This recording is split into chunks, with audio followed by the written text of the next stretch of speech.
할렐루야! 아멘. 여러분들은 어떤 한 주를 보내셨습니까? 여러분들의 한 주 가운데 주님이 여전히 살아계셨습니까? 아멘. 감사합니다.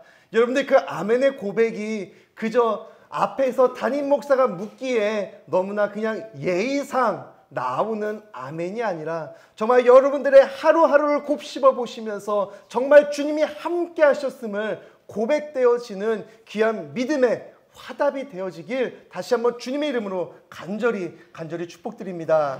아멘. 저는 어저께 이제 어린이날, 오늘이 어린이날이고 이제 어저께는 또 많은 행사들이 곳곳에서 있었습니다. 뭐 다들 아시기도 하겠지만 특별히 저는 어저께 이제 예지와 이제 가족들과 같이 예스파크 그 도자기 축제에 좀 다녀왔는데요. 가기 전에 혹시 어저께 뭐 저를 보신 분이나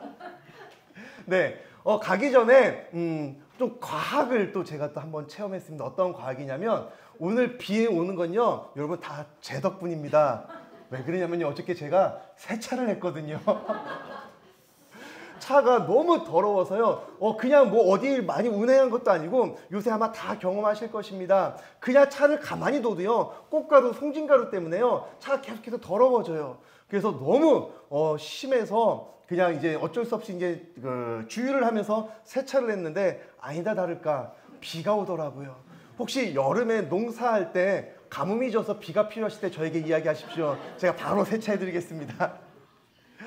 그러면서 그냥 조금 웃긴 생각도 했는데 무엇이냐면요, 세차를 하니까 비가 오네. 이것처럼 내가 기도할 때마다 이렇게 하나님의 응답함이 바로바로 일어나면 어떨까라는 그러한 꿈을 한번 꿔봤습니다. 여러분들은 어떠십니까? 여러분들이 기도하실 때 응답이 바로바로 오는 게 좋으십니까? 응답이 안 오시는 게 좋으십니까? 바로바로 오는 게 좋으시죠? 근데 응답이 왜 안 오는지는 다시 한번 생각해 봐야 될 것 같습니다. 아니, 안 오는 건 아니죠. 하지만 우리가 정말로 기도할 때마다 응답해 주신다면 얼마나 좋을까요? 또한 우리가 자녀를 양육할 때마다, 자녀를 사랑할 때마다 그 사랑에 우리의 자녀들이 그렇게 내 사랑에 바로바로 반응하고 호흡해주면 얼마나 좋을까요? 근데 이것이 결코 쉬운 일은 아닌 것 같습니다. 계속해서 제 자식 얘기를 해서 조금 그렇지만 또 제가 제 자식 얘기를 해야지 또 남의 자식 이야기 할 수는 없잖아요. 네. 예지도요, 이제 5살 다 컸다고요, 아빠 말을 잘 안 들으려고 해요. 자기 고집이 생기고 있다는 것이에요. 내가 할 수 있는 것이 조금씩 많아지니까요, 아빠의 말이 들리지가 않는 거예요.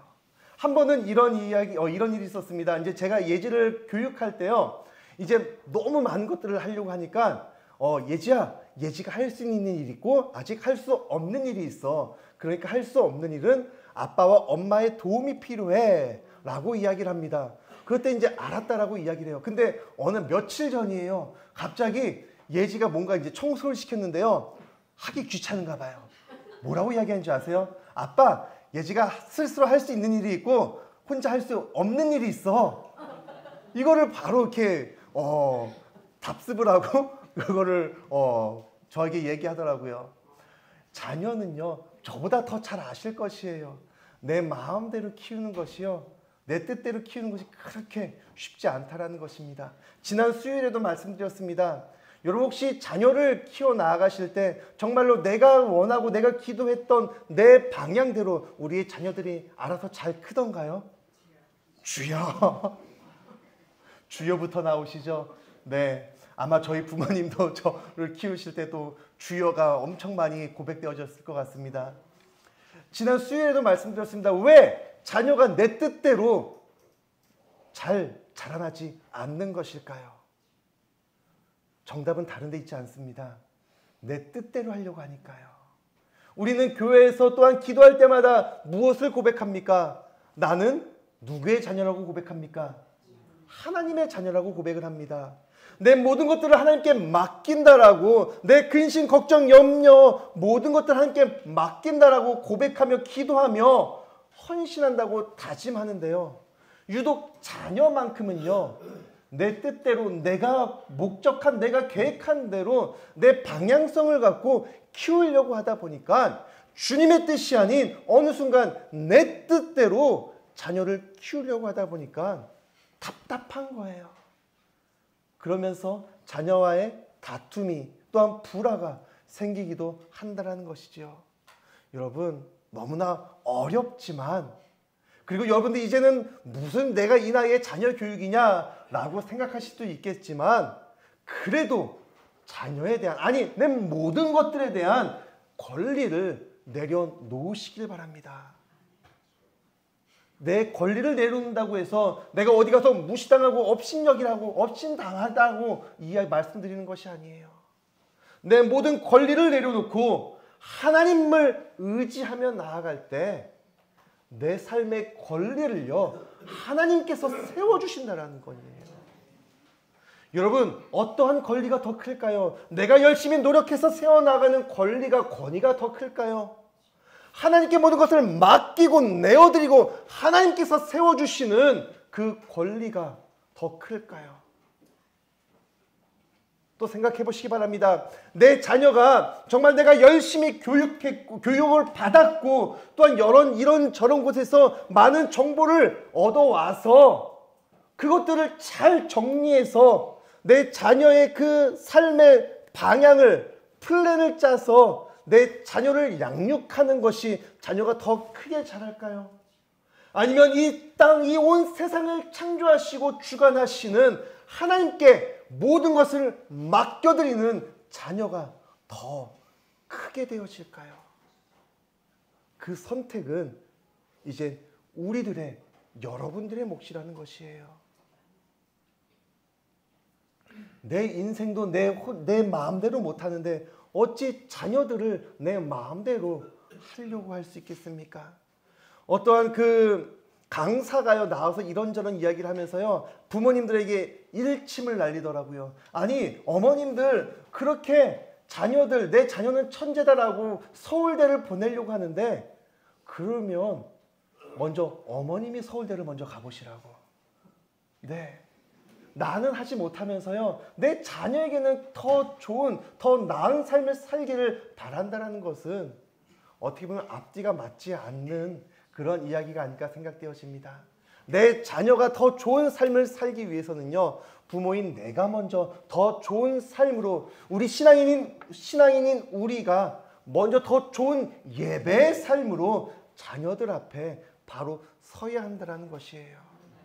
오늘은 어린이 주일을 맞이하여서 정말로 하나님께서는 우리 아이들에게 부모로서 어떠한 모습으로 서 나아가기를 원하시는지 우리 말씀을 통해서 오늘 우리의 예배를 다시 한번 점검하며 결단하며 나아가는 귀하고 거룩한 주님의 시간이 되어지기를 원합니다. 오늘은 신명기서를 함께 묵상하고 있습니다. 신명기 4장을 우리 함께 본문으로 삼았는데요. 여러분 신명기는 어떠한 책입니까? 몇 번 말씀을 드렸습니다. 신명기에는 별명이 붙어 있어요. 어떠한 별명이냐면요. 모세의 고별설교다라고 이야기합니다. 고별설교, 마지막 설교라는 것이에요. 이 모세의 고별설교 신명기는 그렇다면 어떠한 내용들이 들어가 있을까요? 모세가 이제 목회의 자리에서 은퇴하면서 이제 그 청중들에게 그 성도들에게 자신의 업적들을 잘 포장해서 이야기하면서 내가 하나님과 함께 했더니 나에게 이러한 역사가 일어났고 하나님이 나에게 이러한 사랑을 이러한 축복을 부어주셨다. 너희들도 나처럼 신앙생활을 잘하면 돼. 그것을 이야기하고 있을까요? 아니라는 것이에요. 신명기서는요 모세의 고별 설교이지만 모세의 마지막 설교이지만 모세 개인의 이야기가 아니라는 것입니다. 누구의 이야기입니까? 하나님의 이야기라는 것이에요. 모세는 마지막까지도 하나님을 전하고 있다는 것입니다. 근데 신기하고 놀라운 것은요 하나님께서요 모세야 이제 수고했어. 그동안 수고했으니까 너는 이제 그만 쉬어. 이젠 다음 이스라엘 백성들에게 더 좋은 말씀, 더 새로운 말씀을 내가 전해줄게. 이것이 아니라는 것이에요. 이미 하나님께서 출애굽한 이스라엘 백성들에게 말씀하셨던, 언약해 주셨던, 축복해 주셨던 그 말씀이요, 신명기서를 통해서 다시 한번 그대로 반복되어지고 있다는 것이죠. 왜 똑같은 이야기가 왜 또 반복되어질까요? 그것은요, 이 말씀을 듣는 청중이요 변하였기 때문입니다. 말씀을 전하는 모세, 아니 더 정확하게 이야기하면 말씀을 전해주시는 하나님은요, 어제나 오늘이나 전혀 변하지 않으시는 분이십니다. 근데 그 말씀을 듣는 사람이 변하였다고요. 그 삶이 야곱처럼 이스라엘로 변한 것이 아니라요, 그 말씀을 처음 출애굽해서 들었던 이스라엘 백성들은요 이미 다 죽었습니다. 40년의 광야 생활을 통하여서요, 그들은 광야에서 출애굽 1세대가 다 죽고 사라졌다는 것이에요. 그리고 이제 그 자녀들이 이제는 하나님의 약속의 땅, 가나안 땅을 정복하기 그 앞에 다시 한번 하나님의 말씀을 전해 듣고 있다는 것이지요. 근데 모세는요, 이 이스라엘 백성들 앞에서 이 세대들, 자녀의 다음 세대들에게 자신들이 걸어왔던 좋았던 일, 즐거웠던 일, 자랑할 만한 일, 그 이야기들을 꼭꼭 꼬집어서 위인전처럼 전하는 것이 아니라 그들의 아픈 역사까지도 낱낱이 빠짐없이 다 기록하고 전하고 있다는 것입니다. 여러분, 이스라엘 백성들의 입장에서 이제 40년의 광야 생활을 기억할 때 이것 한 사건만큼은 조금 없었으면 좋았을 것, 정말 치욕적인 사건들, 정말 기억에서 지우고 싶은, 아니 만약에 다시 돌아간다면 정말로 그와 반대되는 다른 선택을 하고 싶었던 사건이 있습니다. 그것이 어떠한 사건일까요? 민수기 13장에서 14장에 나오는 가데스 바네아에서 나오는 그 사건입니다. 어떠한 사건인지는 딱 요 한마디면 여러분 맞아, 그렇게 생각하실 것입니다. 바로 가나안 정탐꾼 이야기입니다. 무엇입니까? 모세는요, 이제 출애굽해서 이제 하나님의 약속의 땅 가나안을 정복하기에 앞서서 그 땅이 어떠한 땅인지, 누가 살고 있는지 먼저 정탐꾼을 보냅니다. 12지파에 한 명씩 대표를 선발해서요, 12명이요 가나안 땅에 들어가서 40일간 정탐을 하고요, 이제는 다시 돌아와서 가데스 바네아라는 곳에 모여서 이 정탐 보고를 하는 그 시간, 그 장소라는 것이에요. 근데 왜 이것이 이스라엘 백성들에게 치욕적이고, 또 왜 기억에서 지우고 싶고, 왜 정말로 정반대되는 선택을 하고 싶은 그러한 순간이 되어질까요? 여러분, 그때 12 정탐꾼들이 무엇을 이야기합니까? 모두가 다 그곳은 정말로 젖과 꿀이 흐르는 땅입니다. 우리가 들고 온 이 과일을 보십시오. 너무나 풍성하고 너무나 탐스럽습니다. 너무나 달고 맛있습니다를 이야기하면서 무엇을 이야기합니까? 그런데 우리는 그곳을 정복하지 못할 것입니다. 우리는 그곳에서 승리하지 못할 것입니다. 그곳 사람들은요, 기골이 장성해서 아낙 자손이어서요, 우리보다 키가 한치는 더 크고요, 정말로 장수, 용사여서 우리는 그들과 싸우면은 백보 다 질 것이에요. 그들은 스스로 무엇으로 비교합니까? 그들은 장군, 장사와도 같고요, 우리는 메뚜기와도 같다라고 스스로를 업신여기고 낮추고 있다는 것이에요. 그 자리에서 오직 2명만, 여호수아와 갈렙만이 우리는 할 수 있다라고, 정복할 수 있다라고, 승리할 수 있다라고 이야기합니다. 하지만 이미 온 백성들은요, 다수의 이야기 속에 눈에 보이는 그 현상을 믿게 되어집니다. 본인들이 직접 보지는 못하였지만 그들이 전하였던 그 네피림의 후손들, 아낙 자손, 그 정말로 키가 크고 싸움에 능한 그들과 우리는 결코 싸울 수 없다라고 생각되어지니 무엇을 토해냅니까? 울면서 원망하며 분노를 터뜨립니다. 이럴 거면 우리는 차라리 애굽 땅에서 죽는 게 더 나았을 것이다라고. 이럴 거면 광야에서 죽는 것이 더 나았을 텐데 왜 우리를 이곳으로 끌고 왔냐고 울면서 원망하는 그들에게 하나님은 벌을 내리시지요. 40일을 하루를 1년으로 쳐서요 40년 동안 그들이 약속의 땅 가나안에 들어가지 못하는 벌을 받게 되었습니다.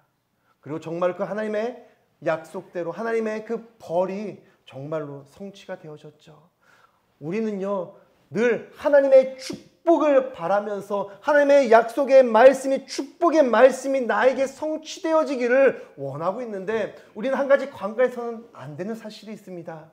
하나님의 축복도 성취하실 뿐만 아니라 하나님의 저주도 우리에게 이루어진다는 것이에요. 그러하기에 우리는요 저주받는 인생이 아니라요 축복받는 인생이 되어져야 한다는 것이죠. 분명 우리는 살면서 잘못을 실수를 넘어지기도 합니다. 그것이 잘못됐다라고 이야기하는 것이 아니에요.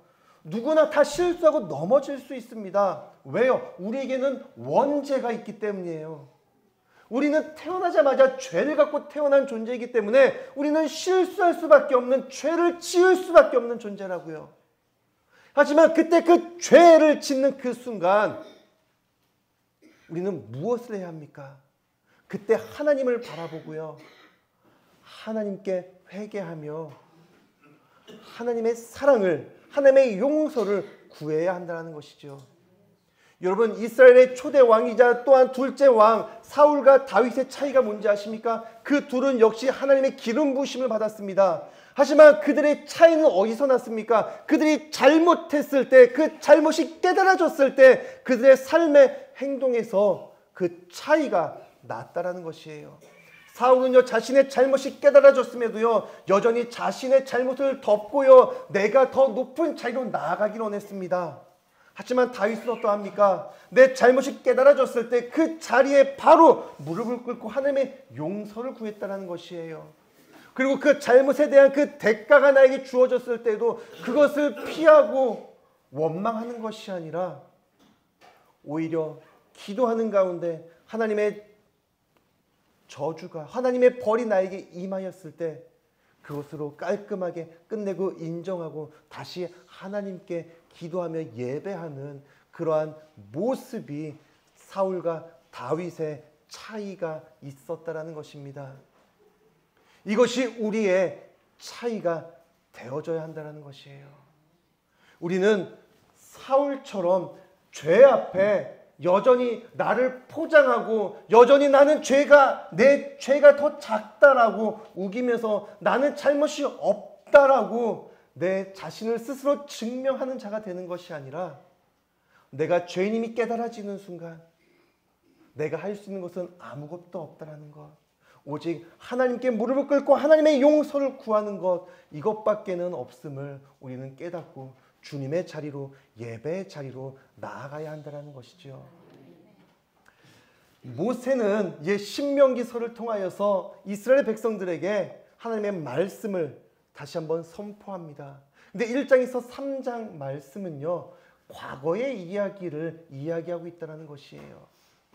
과거에 정말로 좋은 이야기, 나쁜 이야기, 다 할 수 있죠. 근데 모세의 중심에는 무엇이 있었습니까? 1장 5절 말씀을 보시면요. 모세가 요단 저쪽 모압 땅에서 이 율법을 설명하기 시작하였더라 일러스되.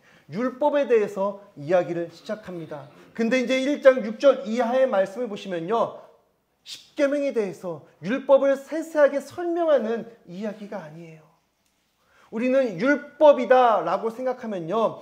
법을 생각하게 마련입니다. 근데 이거는 우리가 율법에 대해 오해하고 있는 것이에요. 어떤 오해냐?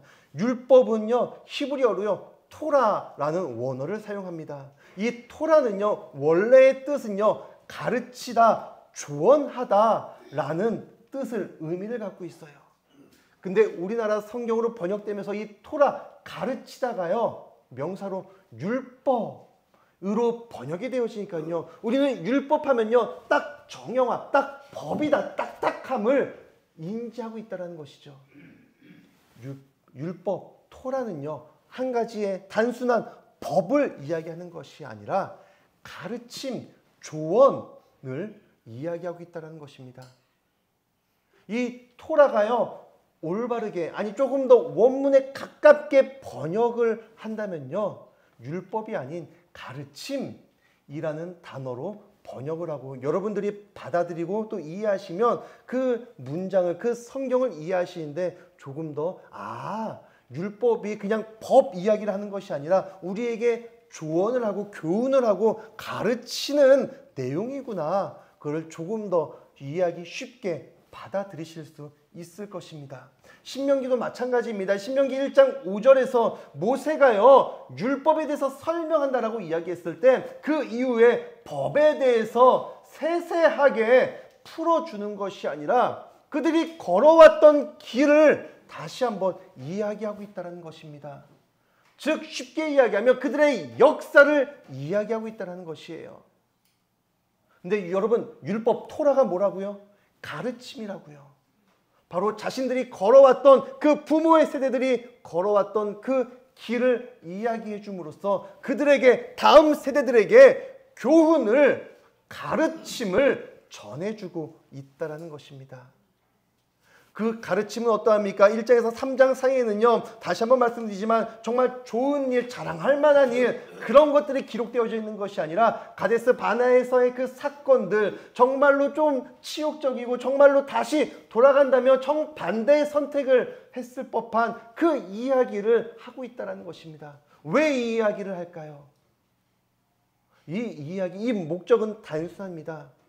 지금 너희들의 그 걸음 앞에 너희들의 부모의 그 삶과 행동들을 다시 한번 듣고 본받아서 똑같이 그 부모들의 길을 걸어가는 것이 아니라 그들처럼 불순종의 자리가 아니라 순종의 자리로 하나님 말씀을 따라가는 그 순종의 걸음으로 나아갈 것을 가르치고 있다는 것이지요. 그렇게 해서 1장과 3장에서는 그 과거의 이야기를 하면서요, 5장에서는 이제 현재의 이야기를 하는데요. 그렇다면 4장은 무엇일까요?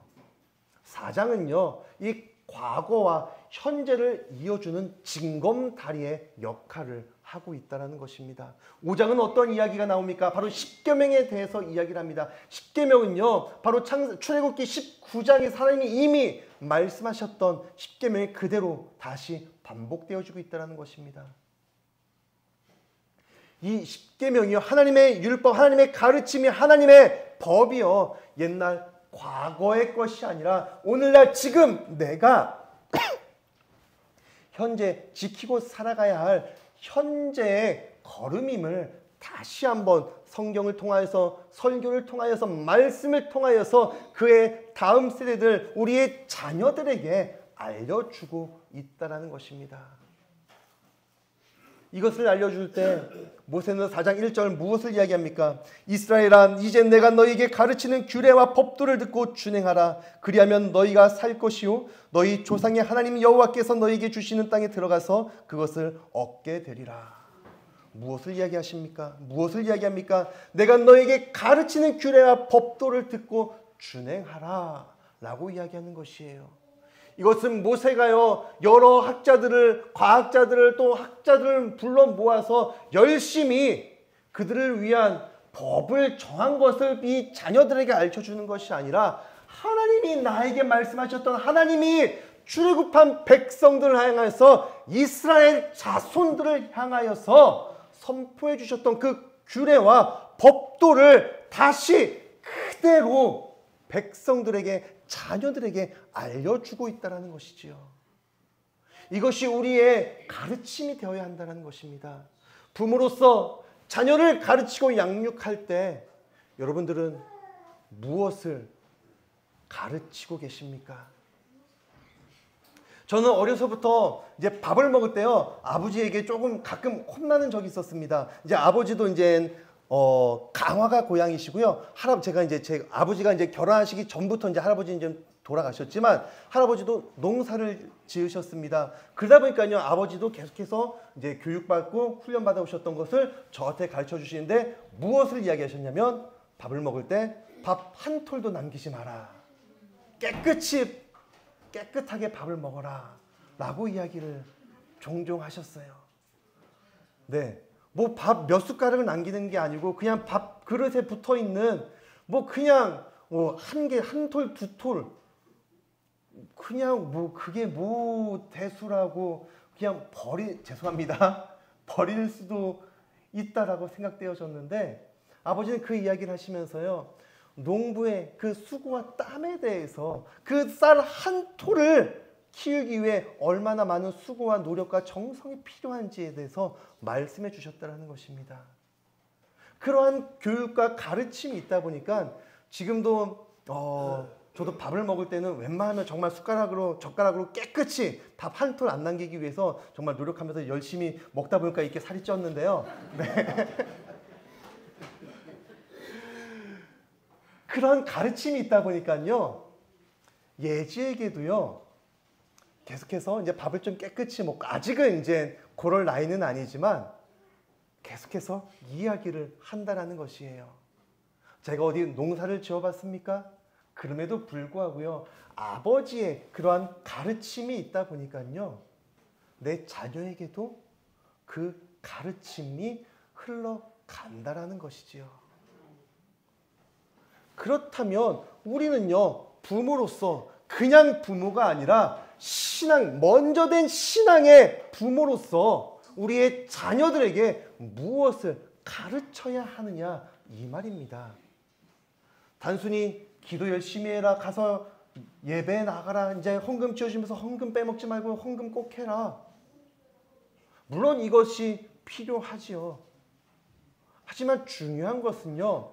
예수님께서 마태복음 28장 맨 마지막에 우리에게 유언처럼 사명으로 들려주신 말씀이 무엇이냐면요. 가르쳐 지키게 하라예요. 여러분 가르치는 것은요. 누구나 다 할 수 있다는 것이죠. 근데 오늘 좀 저희 가정 얘기를 좀 계속 자주 하긴 하는데 예지가요. 어린이집에서 이것저것을 많이 배워옵니다. 이제 유치원을 다니는데요. 어느 날은요. 저를 붙들고요. 이제 그 풍선 그 긴 막대기 아시죠? 그것을 들고 그 영어판을 딱 들더니요. 아빠 따라해봐. A, B, C, D. 내가 지보다 영어를 잘하는데 그것을 가르치고 있다는 것이에요. 여러분 무엇입니까? 가르치는 건요. 죄송해요. 누구나 다 할 수 있어요. 근데 그 가르침에요. 행동이 수반되지 않으면요. 그 가르침은 그저 가르치는 시간으로 행위로 그칠 뿐이라는 것이에요. 예수님은요. 그 제자들에게 말씀하시면서 분명하게 말씀하셨습니다. 가서 복음을 전해라가 아니라 가르쳐 지키게 하라. 우리의 자녀들에게 단순히 성경을 가르치는 것으로 그치는 것이 아니라 그 성경을 가르쳐서 지키게 하는 데까지 나아가야 한다는 것이에요. 그 지키게 하는 것은요. 부모의 입술로만 끝날 수는 없습니다. 부모가요. 내 몸으로 내 삶으로 살아내지 않으면요. 우리 자녀들은 그것을 모른다고요. 에세이에서 본 게 있습니다. 이제 어린 아이들 때부터 도서의 습관, 책 읽는 습관을 길러야 된다. 그것을 계속 강조하잖아요. 그 한 가정은요, 이제 그것을 알고요, 이제 아이들에게 책 읽는 습관을 가르치기 위해서 이제 하는데 부모 자체가 이제 책 읽는 습관이 잘 안 들여지다 보니까요, 이제 꼼수를 냅니다. 이제 핸드폰을 하고 있다가 애가 오늘 인기척이 난다. 그러면 갑자기 이제 책을 피는 거예요. 그러면서 이제 책 읽는 척을 하는데 이제 집에 이제 어떤 안전상의 문제로 CCTV를 설치했는데 어느 날 CCTV를 설치한 걸 보니까요. 아이가 그대로 담는다는 거예요. 그냥 놀고 있다가요. 부모님이 오늘 인기척이 딱 들렸을 때 그때 책을 펴서 책을 읽는 척하고 있다는 거죠. 네. 아이들도 다 알고 있다는 것이에요. 이거는 여러분들 제가 계속해서 말하지 않아도 다 아실 것이에요. 애들이 뭘 알겠어?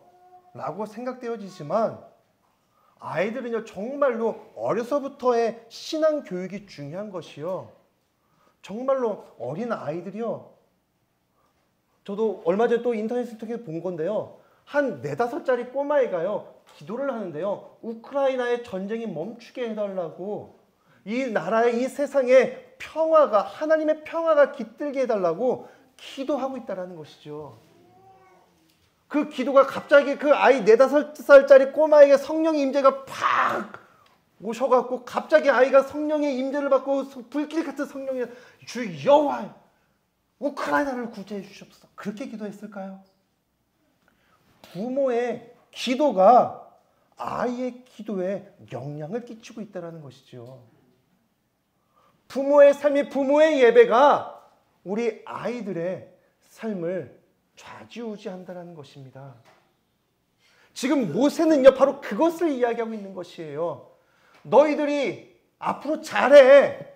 너희 부모 세대들은 이렇게 불평하고 원망하고 불순종해서 40년 동안 광야 생활을 하다가 결국 그 자리에서 죽었지만 너희들은 잘해.